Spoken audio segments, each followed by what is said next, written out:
Hello friends, या व्हिडिओमध्ये 7वी scholarship गणित या विषयामधला सरासरी हा जो टॉपिक आहे त्याच्यावर आधारित काही सराव प्रश्न सोडवू.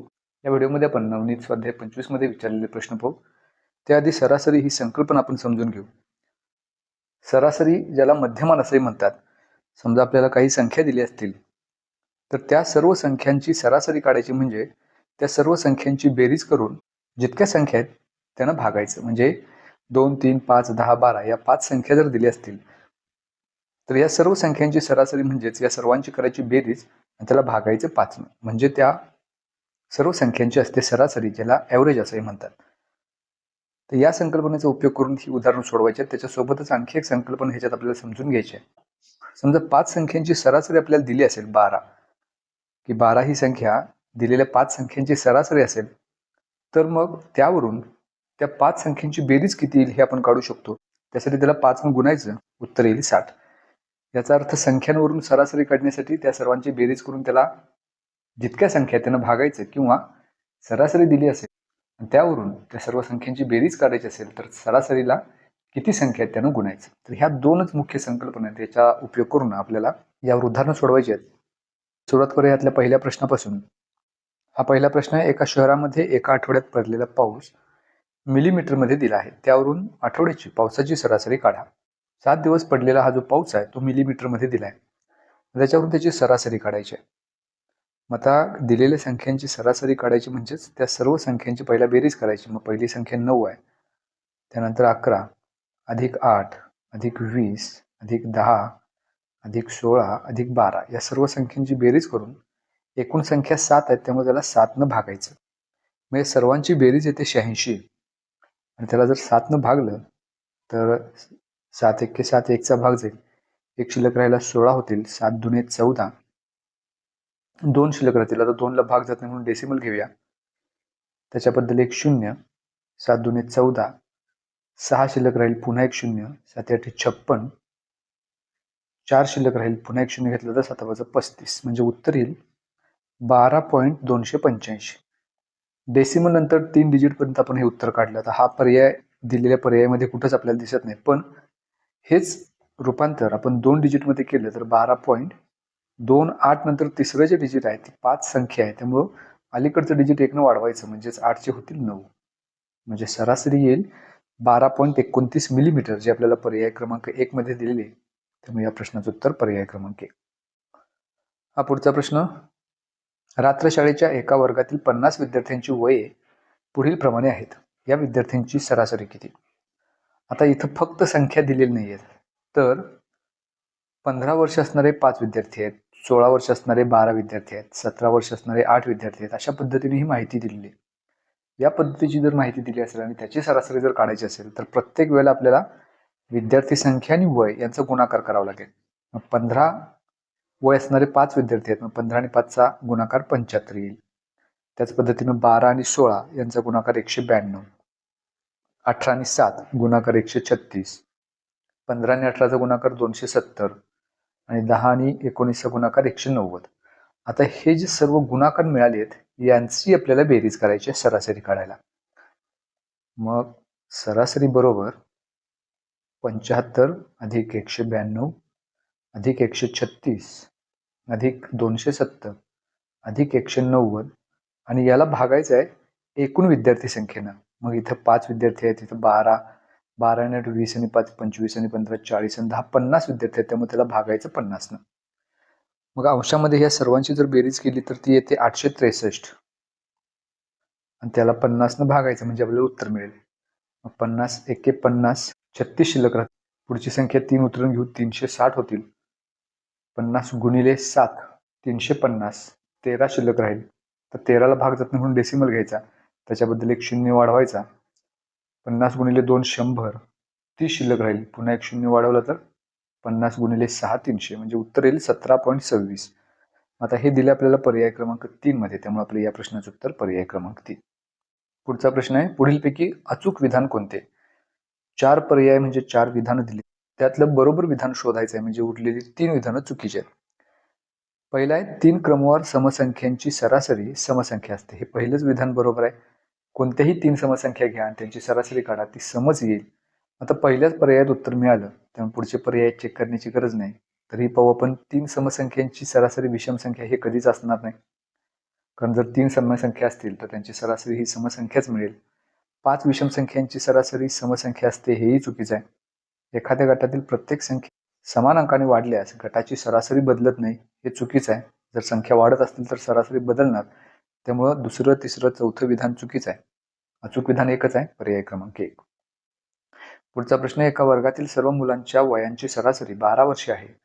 त्यापैकी 15 मुलांच्या वयांची सरासरी 10 वर्षे आहे. उरलेल्या मुलांच्या वयांची सरासरी 13 वर्षे आहे, तर त्या वर्गात एकूण मुले किती? वर्गातील सर्व मुलांच्या वयांची सरासरी 12 वर्ष दिलेली आहे. मग एकूण मुलं किती माहिती नाहीत. मग ती जी एकूण मुलं आहेत, एकूण मुलांची संख्या, त्याच्यासाठी एक अक्षर आपण घेऊया. समजा एकूण मुलं x आहेत त्या वर्गात, मग त्यांची सरासरी 12 वर्ष दिली. याचा अर्थ सर्व मुलांच्या वयांची बेरीज आपल्याला काढता येईल त्याच्यावरून, कारण सरासरी आहे आणि एकूण विद्यार्थी किती त्याच्यासाठी आपण अक्षर घेतलेलं आहे x. मग सरासरी 12 आहे आणि अशी एकूण मुलं x आहेत, त्यामुळं त्या सर्वांच्या वयांची बेरीज 12 गुणिले x म्हणजेच 12x वर्ष होतील. ही झाली त्या सर्व मुलांच्या वयांची बेरीज. आता त्यापैकी 15 मुलांच्या वयाची सरासरी 150 आहे. मग त्यावरून 15 मुलांच्या वयांची बेरीज आपण काढू शकतो. 15 मुलांच्या वयांची बेरीज म्हणजेच 15 गुणिले 10 उत्तर येईल 150. आणि उरलेल्या मुलांच्या वयांची सरासरी 13 वर्ष आहे. आता x पैकी एकूण मुलं x आहेत, त्यापैकी 15 मुलांच्या वयांची बेरीज आपण काढली. मग उरलेली मुलं किती? तर ती उरलेली मुलांची संख्या काढायला आपल्याला x मधून 15 वजा करायचे आहेत, म्हणजे ती मुलं असतील x वजा 15. आता यांची सुद्धा बेरीज आपण काढू शकतो. मग उरलेल्या मुलांच्या वयांची बेरीज काढण्यासाठी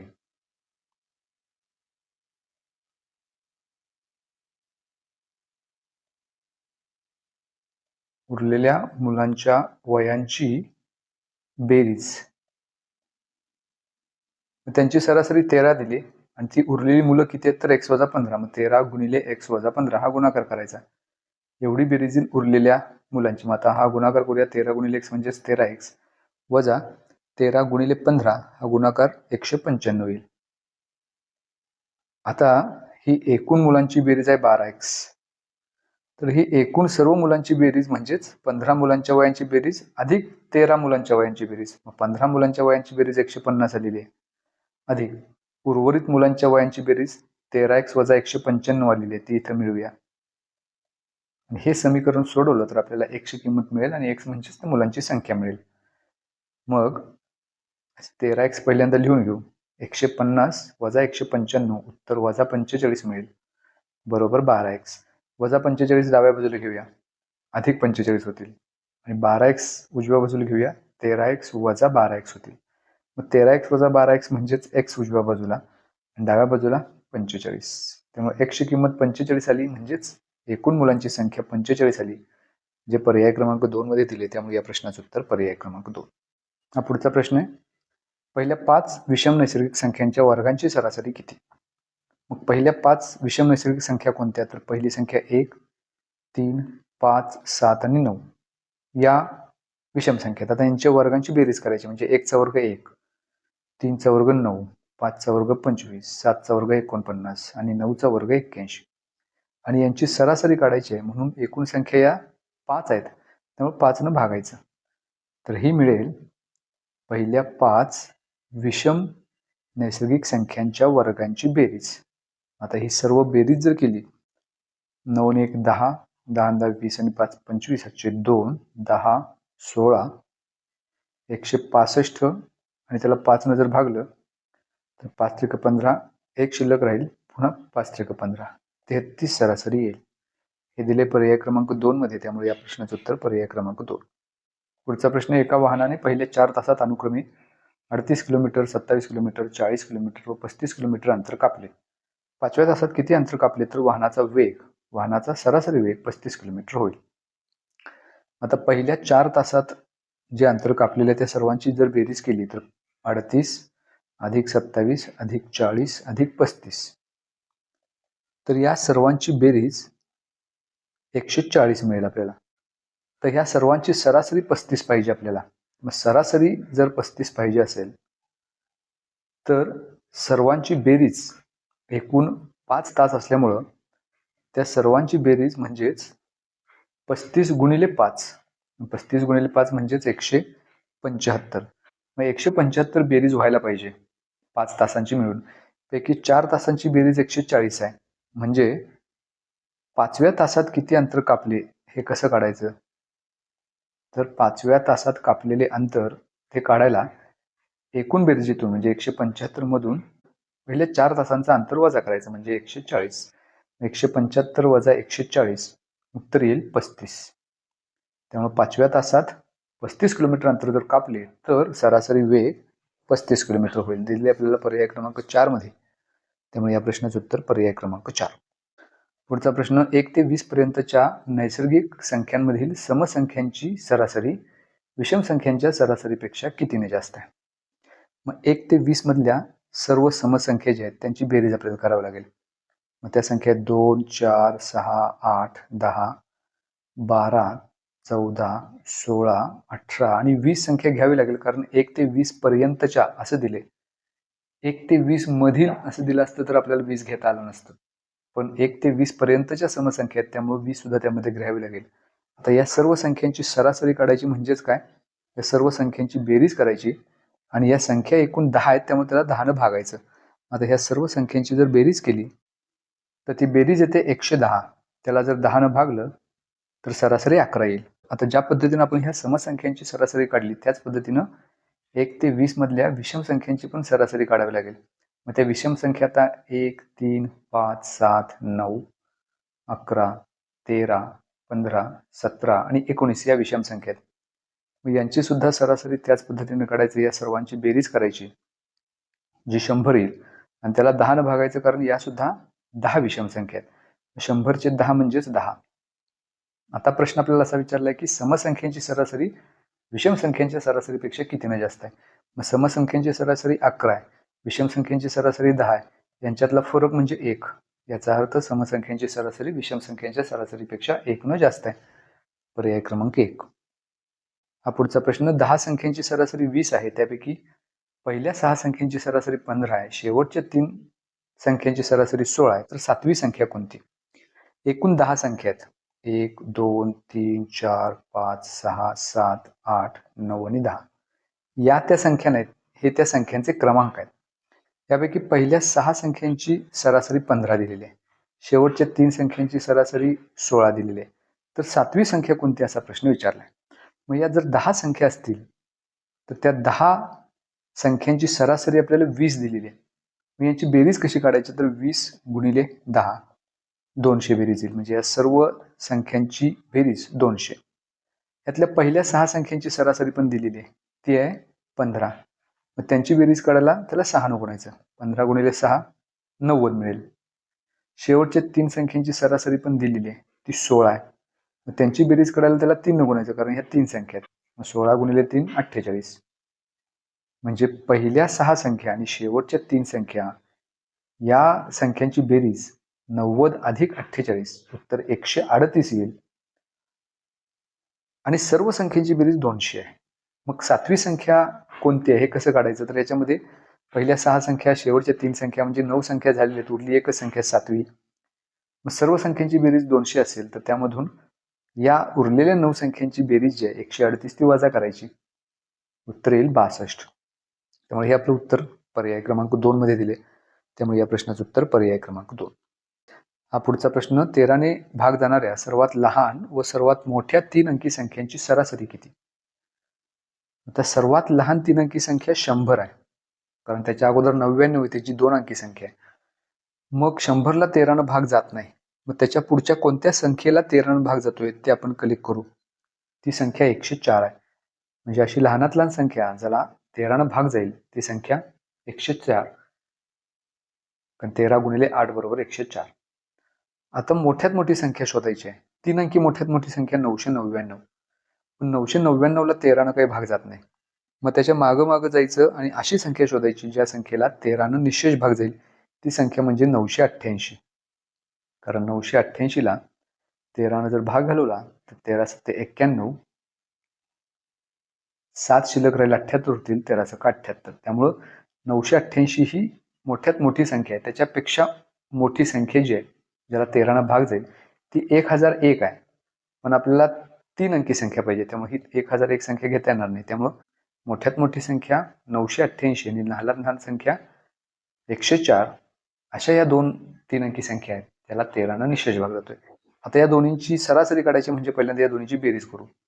8 आणि 4 12, 1, 9 1 10, 1092. तर ह्या दोनच संख्या आहेत आणि यांची सरासरी काढतोय, त्यामुळे ही सरासरी काढायला 2 भागायचं. मग 1092ला जर 2 भागलं तर 2 पंचे 10, 2 चोक 8, 2 सक 12, उत्तर येईल 546, जे पर्याय क्रमांक 1 मध्ये दिले. त्यामुळे या प्रश्नाचं उत्तर पर्याय क्रमांक 1. हा पुढचा प्रश्न आहे. अ गावापासून ब गावापर्यंत जाताना एका प्रवासी गाडीचा एकसमान वेग 40 किलोमीटर होता, परंतु ब गावाकडून अ गावाकडे येताना त्या गाडीचा एकसमान वेग ताशी 60 किलोमीटर होता. तर संपूर्ण प्रवासात त्या गाडीचा सरासरी वेग किती? हे 4 पर्याय दिलेत, 45, 46, 48 आणि 50. असा प्रश्न आल्यानंतर आपण पटकन असं करतो की या दोन्हीची सरासरी काढायची आहे. म्हणजे ताशी 40 किलोमीटर, ताशी 60 किलोमीटर, म्हणजे 40 आणि 60 यांची बेरीज करायची आणि त्याला 2 भागायचं. 100/2 उत्तर मिळेल 50. आणि इथं चौथा पर्याय आपल्याला दिसतोय 50, त्यामुळे हे उत्तर आपण घेतो. पण इथं सरासरी जरी काढायची असली या 2 संख्यांची, तरी सुद्धा हा वेग आहे, आणि ज्यावेळेला आपण स्पीड विचारात घेतो त्यावेळेला तो स्पीड, अंतर आणि वेळ याच्यावर अवलंबून असतो. त्याच्यामध्ये आणखी 2 व्हेरिएबल्स इन्व्हॉल्व्ह होतात. फक्त त्या 2 संख्या म्हणून आपण त्याचा विचार करू शकत नाही, कारण स्पीड हा अंतरावर आणि वेळेवर सुद्धा अवलंबून असतो. त्यामुळं अशा पद्धतीचा जर प्रश्न असेल, म्हणजे वेगाची जर सरासरी काढायची असेल, तर एक सूत्र तिथं सोपं आपण इथं लक्षात ठेवूया की सरासरी वेग जर काढायचा असेल तर कुठलेही 2 वेग आपल्याला दिले असतील तर पहिल्यांदा अंशामध्ये त्या 2 वेगांचा गुणाकार करायचा, म्हणजे 40 गुणिले 60, त्याची दुप्पट करायची, म्हणजे त्याला 2 गुणायचं, आणि छेदामध्ये त्याच दोन्हींची बेरीज म्हणजे 40 अधिक 60. हे एक सिंपल ट्रिक आहे म्हणा, किंवा सोपं सूत्र आहे म्हणा, ज्याच्याद्वारे आपण 2 वेगांची सरासरी काढू शकतो. मग 2 गुणिले 40 गुणिले 60 हे अंशात ठेवूया, आणि छेदामध्ये 40 अधिक 60 म्हणजे 100. मग एका शून्याला 0, दुसऱ्या शून्याला 0 निघून जाईल. 24 गुणिले 2 48 ही सरासरी येईल, जे आपल्याला पर्याय क्रमांक 3 मध्ये दिलेला आहे. त्यामुळे या प्रश्नाचं उत्तर पर्याय क्रमांक 3. कारण हा वेग काढताना अ आणि ब मधलं अंतर जे आहे ते समानच असणार आहे, त्यामुळे ते अंतर इन्व्हॉल्व्ह होतं, आणि त्याच्यामुळं आपल्याला जरी लॉजिकली असं वाटत असलं की 40 आणि 60 ची सरासरी 50 आहे, कारण त्याच्याबरोबर मध्ये संख्या 50 येते, तरी सुद्धा ते अंतर 2 वेळा काउंट करावं लागतं, आणि ते अंतर जर काउंट केलं तर आपोआपच त्यांची सरासरी जी आहे ती बदलते. त्यामुळं या सूत्राचा उपयोग करून अशा पद्धतीचा जर प्रश्न असेल तर त्याचं उत्तर आपण मिळवू शकतो.